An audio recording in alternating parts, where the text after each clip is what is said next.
What's up, everybody? Welcome back to the channel. I am your host, Nick Nightmare. This is the Sledgehammer Wrestling Show SmackDown Live review, live here on YouTube for this December the 27th, 2016, the final the final SmackDown of the year, the final offering from the WWE main roster of the year. And boy, was it a good one. If you thought Raw was going to go out with a bang, it went more out like a big wet fart in comparison.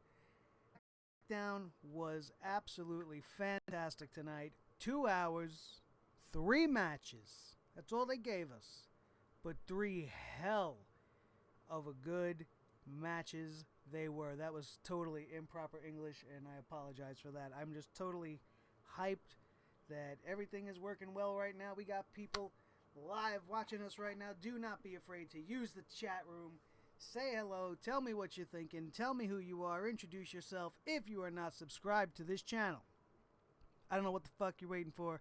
Hit that subscribe button right now, because this is a subscription party. I keep calling it a subscription party, but while we do it, nobody's subscribing, so we're not seeing any fun little things going on screen that should automatically trigger when we get new subscribers and donations, which donations are always accepted, never expected. I'm just happy that you guys are here with me.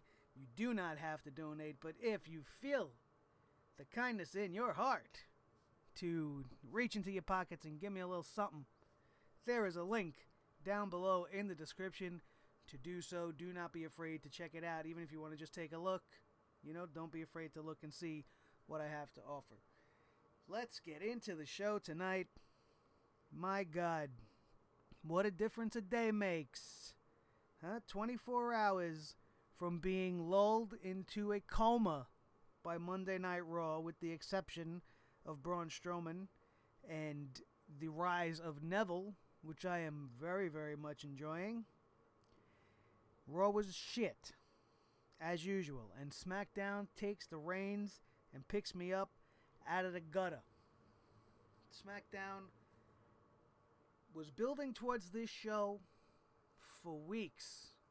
And this is not a pay-per-view, but it certainly had that type of an atmosphere. The Chicago crowd was absolutely on fire. It was night and day from the crowd yesterday. It's almost as if they knew they were in for a rough night there last night for Raw, and tonight they were there to have a good time. They knew what they were getting. They knew what they were going to see, and SmackDown did not disappoint. We started out with the return of the champ, the face that runs the place, Mr. John Cena.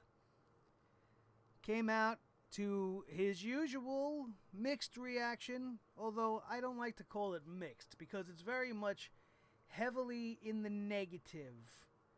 There's no 50-50. It's more like 70-30. You know what I mean? John Cena came out, doing his John Cena thing.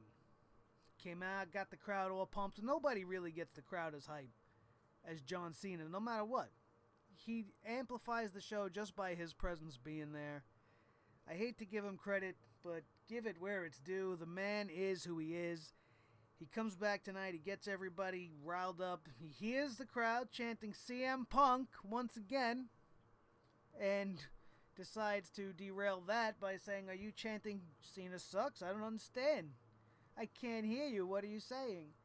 And the crowd would then just blow it off, and got into his little promo where he just pretty much mentioned everybody that was in the main event tonight, and took it upon himself to hype each one of these guys individually, which I thought was really good. Like, when he said Dolph Ziggler, the crowd booed, which I was surprised that the crowd booed at the possibility of Dolph Ziggler becoming the World Heavyweight Champion tonight.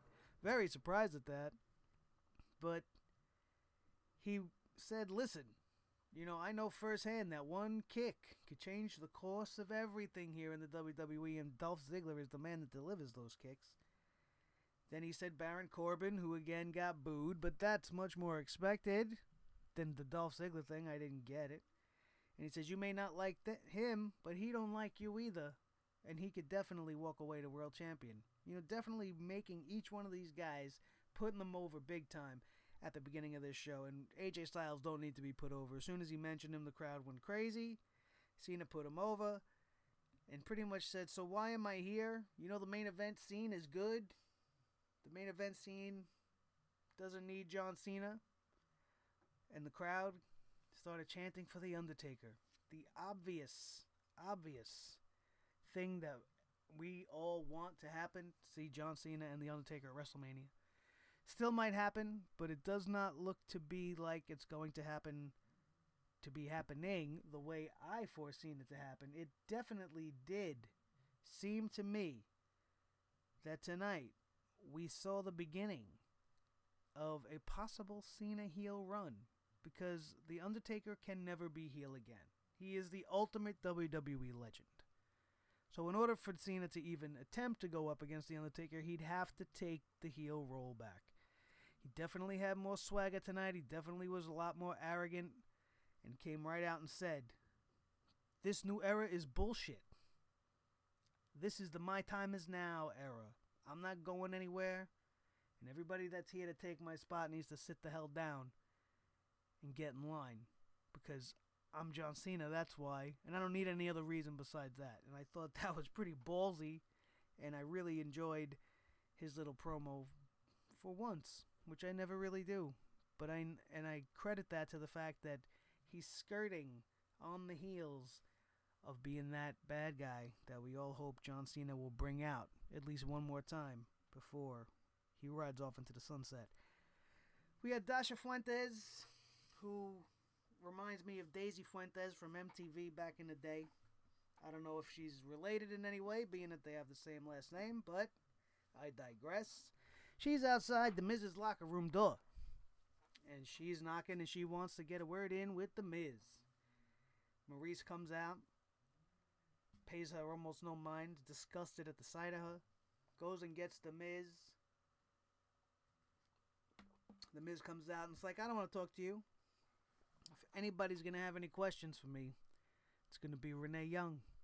And that's who I want to interview me exclusively.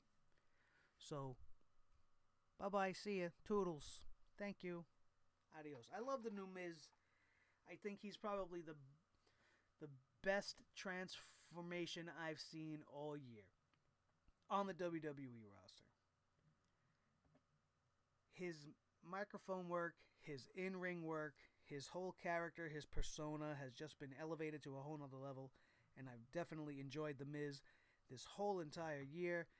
One of the MVPs of 2016 for sure, as the year is quickly winding down. We would have our first match of the night, and whoa boy, what a match this was. American Alpha, the Usos, and Beauty and the Man Beast, Slater and Rhino, taking on the tag team champion Wyatt family. Elimination style, fatal 4-way tag team match. Holy cow, what could be said about this match? Well, the one thing I could say as a slight negative is that the first two eliminations I felt happened very quickly. And I don't know if the Slater and Rhino thing is going to actually lead to this breakup that they've been talking about for so long. And at this point, who cares? Either way. Not to down it in any way. I'm not trying to be negative, but Slater and Rhino have almost run its course. They didn't get the tag team titles back tonight, and I didn't think they would. They were the first team eliminated, followed very quickly by the Usos, which would bring us to a one-on-one situation between the Wyatts and American Alpha. And man, was I taken by surprise when there would be a miscommunication between the Wyatt family. Luke Harper and Randy Orton were the representatives tonight in this matchup. And Luke Harper would go up to the top rope to do something, and Randy Orton would somehow end up tripping him up. And it was made to look inadvertent, but I don't know. I think the Viper's starting to break down the Wyatts from the inside out. It'll be interesting to see where they go from here, because after this miscommunication, Randy Orton would be the one to fall and get hit with a grand amplitude and take the pinfall. 1, 2, 3. Very, very surprising outcome for me in this one. I am not hating it at all. American Alpha absolutely deserved to be the World Tag Team Champions. They put so much work in. They got themselves over in NXT. Jason Jordan was on the verge of being let go. And then he found Chad Gable, and the rest is history, and here they are. SmackDown Live Tag Team Champions. Congratulations, boys. Hell of a year for American Alpha. And although they kind of were fizzled in the mid-card of the tag team division for a while, they finally made it. I thought that this might have been held off to give them a WrestleMania moment, but it was a feel-good moment for the night. It was a good, shocking change at the end of the year to start the new year off in a more direction-based way by having a real, established, legitimate tag team be your tag team champions, and I don't hate it. I fucking love it. Absolutely. JBL made an interesting note tonight, and he made this note that SmackDown actually drew more fans to the crowd, to the arena, in the crowd, than Raw did last night, even though both shows had supposedly been sold out. They had a better gate at the SmackDown show, and this crowd was on fire all night.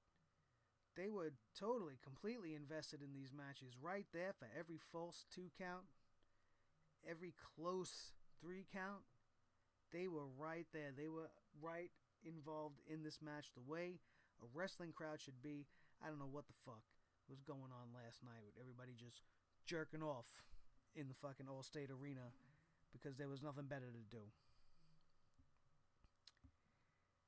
This would lead us to a segment also where James Ellsworth is backstage. Now, I don't like talking about Mr. Ellsworth because I don't want to legitimize him at all one bit. Like, it was feel good when it started, I understand. But this little turtle-faced man has 3 victories over AJ Styles.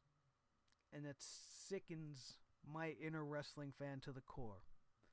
So, I'm done with him, and I'm glad that they've moved on with him, and I hope that whatever this is that's happening, we had Carmella come out, interrupting his interview segment before he can even say a word to the little broad in the back. I think, again, that was Dasha Fuentes. And she comes out and she's like, I think James Ellsworth is attractive. Maybe Carmella needs glasses. I don't know. Maybe that Staten Island air has finally gone to her fucking head. Maybe she needs to let up on the bleach and go back to her natural New York fucking brunette color. I don't know. Thinking James Ellsworth. I mean, obviously there's something more to this, but what could she possibly gain from a relationship with James Ellsworth? I don't understand. It was disgusting. Carmella interrupts. She puts her arms out. She's like, come on, James. Leads him away, and that's the end. That's 2 weeks in a row we've seen this happen. I don't understand it. Then we would have the Women's Championship match. 5 Feet of Fury, Alexa Bliss taking on the Irish Lass Kicker, Becky Lynch, in a rematch for the Women's Championship. Again, a match that did not disappoint. These girls, there were a few little spots. I mean, the knowledgeable wrestling fan can watch and see when something just doesn't go right. But these girls, unlike the girls on Raw, did not get shaken by missing their spot. Clearly, Becky Lynch did one spot where she went into the ropes, came running across the ring, was supposed to do a baseball slide, and Alexa was supposed to lift the curtain and catch her in the curtain, and the spot didn't work, and they didn't retry it. They just went with it, changed it up a little bit, and all was well. You go with the flow. You don't panic and you don't make sure that it has to get done. You just change your spot. You call an audible and you go on the fly. And these girls, when put into those little spots, definitely did that. Tremendous action between these two girls. And I love Alexa's pose. She does this pose with the belt. It's much better than throwing it over your back like a sack of shit. Like a sack of fucking laundry that you're bringing to get washed by some people. Over the shoulder. Can't even see the plate. Alexa does this thing where she's holding it around the back, and you got the big championship belt plate displayed proudly next to her beautiful face. Fantastic pose. I love it. Great way to display the belt. Very original. Something I have never seen before. And this match, again, back and forth. Becky Lynch looking as if she was going to be the victor here. But somebody would come out dressed up like La Luchadora, the fake luchador wrestler that Becky Lynch made up. She made up this girl. She made up this stupid outfit, and now this ghost of this character she made up shows up there tonight. I tried to look through the mask. She looked to me as if she was African American, so my immediate thought was Naomi, but looking at a few pictures after the show online that people are insane, and her face is already up all over the fucking internet. And looking even closer, I'm not sure that it was Naomi at all.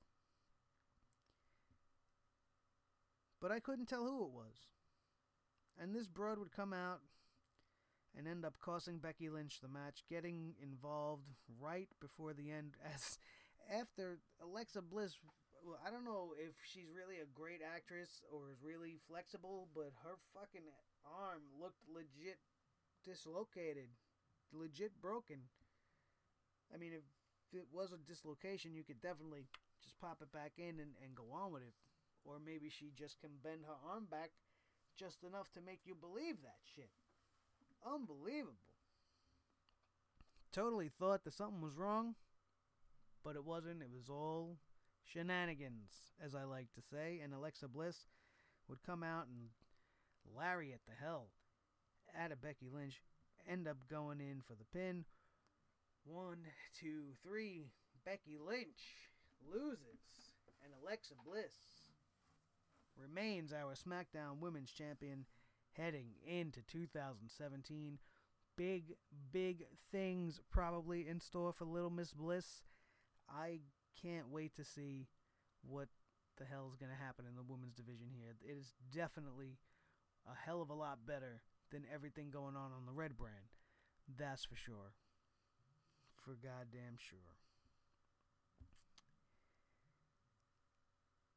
After this match, again, a lot of Dasha Fuentes tonight. This young woman would come out and be at the entryway, and she would ask Alexa Bliss who the lady in the mask was. And Alexa's like, I don't know, maybe it was Sasha Banks.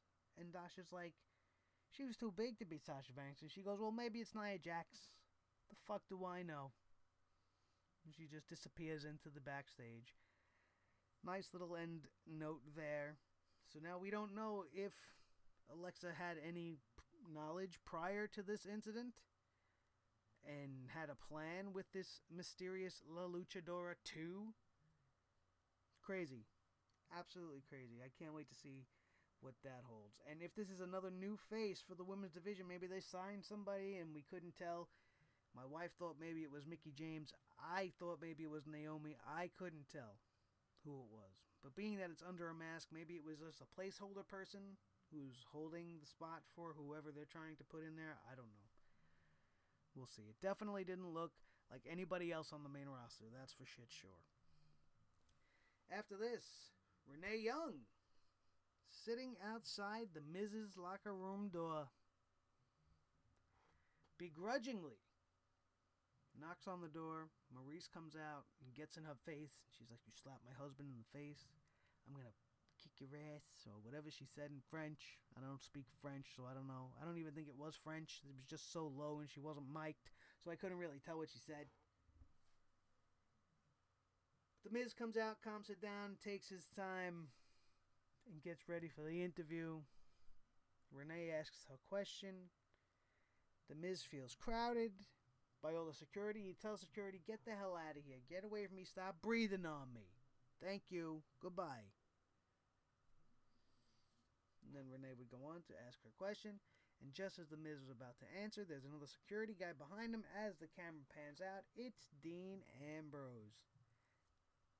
Renee Young is smiling very happily until the Miz turns around, sees that it's him, and ends up getting his ass beat. He's calling for security. Security comes, pulls the two guys apart. Ambrose destroyed two of these guards.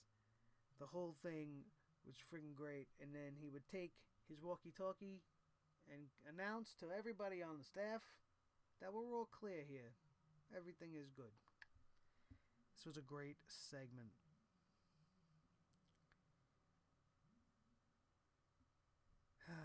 Then we had Nikki Bella talking about how she worked her ass off to become the longest reigning champion, and that it wasn't all about her looks, and that she's going to get Natalya and get in her face and confront her about all this bullshit that's been going on with them. Baron Corbin would tell Renee Young that he should have been recognized and put in the position that he's in now a long time ago, and that these two little guys, Ziggy and Styles, are going to meet their end tonight. Here we go. And then after that, we would have the announcement that The Miz and Dean Ambrose will be one-on-one for the Intercontinental title again next week. I'm not too excited about this booking. I don't really feel this rivalry yet, but it's getting there. It's absolutely getting there. Especially if The Miz keeps up, like I said, on doing the friggin' work he's doing. And Ambrose is great. I don't know. I see him above the Intercontinental title for some reason. He just shouldn't be in that mix. I don't know.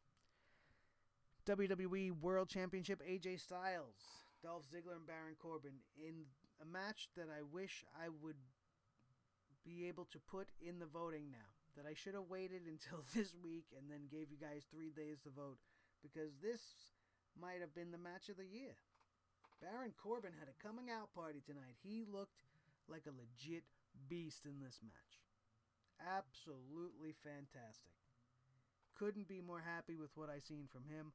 Dolph Ziggler, as always, show-stealing performance. And AJ Styles is AJ Styles. He's fucking phenomenal. We had so many great spots in this match. At one point, Baron Corbin would get AJ Styles into the end of days, and then as he was pulling him out of it, out of nowhere, Dolph Ziggler would come and hit him with a zigzag. The fluidity of the three bodies and the whole motion of it, it was absolutely fucking beautiful.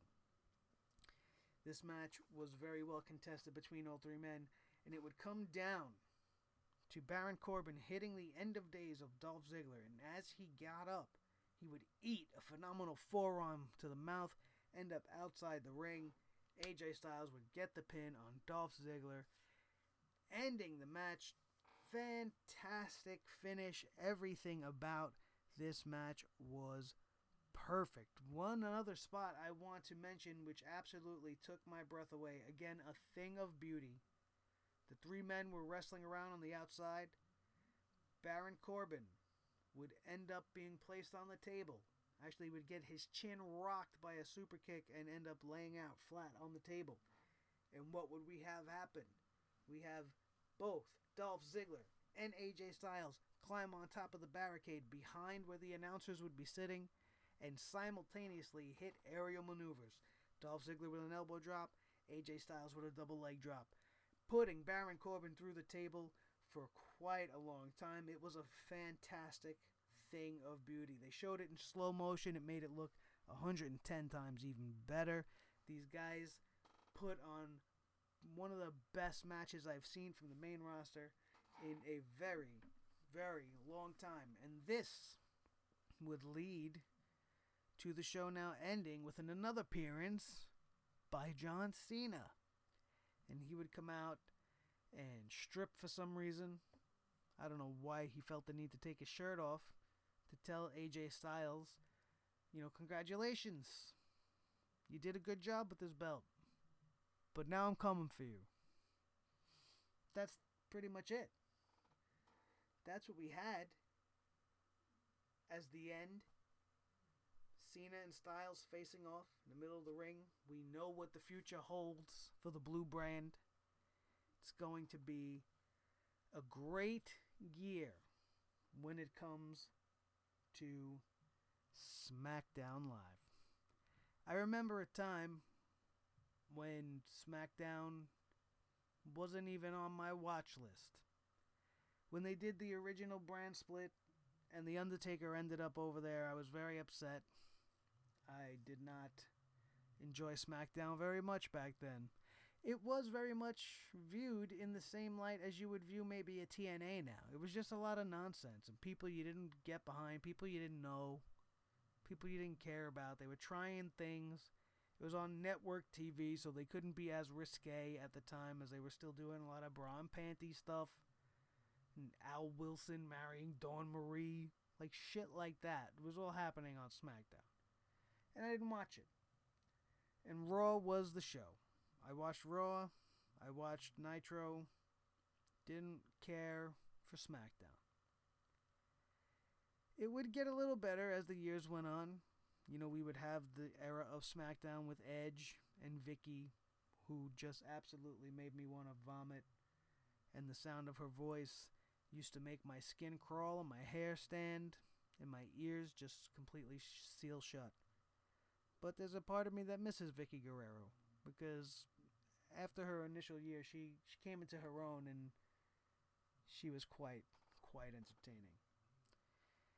But even then, SmackDown wasn't must-see TV. I could miss SmackDown and I wouldn't care. But I would still, as horrible as it would get in 2012, 13, 14, and 15, I would never miss Monday Night Raw. Not really caring if I seen or missed SmackDown.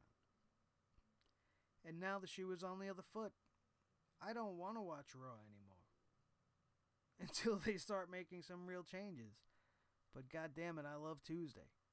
Tuesday night and Wednesday night, the two best nights of wrestling on TV. Every Wednesday, we have NXT and Lucha Underground. Every Tuesday, we have SmackDown Live and now 205 Live, which I am going to sign off shortly and go watch and possibly do a separate review on that because that show deserves my attention just as much as SmackDown does. Not so much Raw.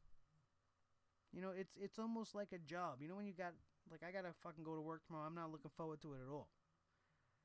I've been fortunate enough to have the last few days off thanks to the holiday, and now I have to get back into the grind. The only good thing about tomorrow, Wednesday, is that I'm going to a WWE live event at the Barclays Center tomorrow night. But it's the Raw brand show. So, you win some, you lose some. I would have much rather have been at Madison Square Garden Monday night watching the SmackDown brand tear down the house at MSG than sitting on my couch watching Raw in the comfort of my own home. That's definitely no contest there. And now SmackDown has taken the ball and has run with it. It has become the show to watch. It is definitely the better of the two main roster shows. SmackDown's the A show. There's no denying it.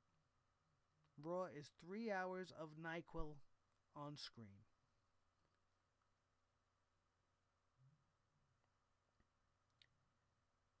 Swan and Neville had a great match tonight. Yeah, I'm gonna go check that out, man. I'm about to go watch that shit. I decided to do these reviews immediately following SmackDown, but I think I might change that because we're not getting a lot of people in here during this time, except my buddy Ronnie, who's with us again. And thank you, Ronnie, for being here again. But I think everybody's watching 205 Live. And then they start watching Talking Smack, and maybe they're not around. I don't know. Maybe you are there, and I just don't see it, because my YouTube doesn't respond in real time, so I can't really tell you exactly how many people are watching right now. Because it's telling me the whole time that I have like 3 people watching. But then I'm going to sign off and it's going to tell me we have 17 views or some shit. So I don't know. We'll see once I do that.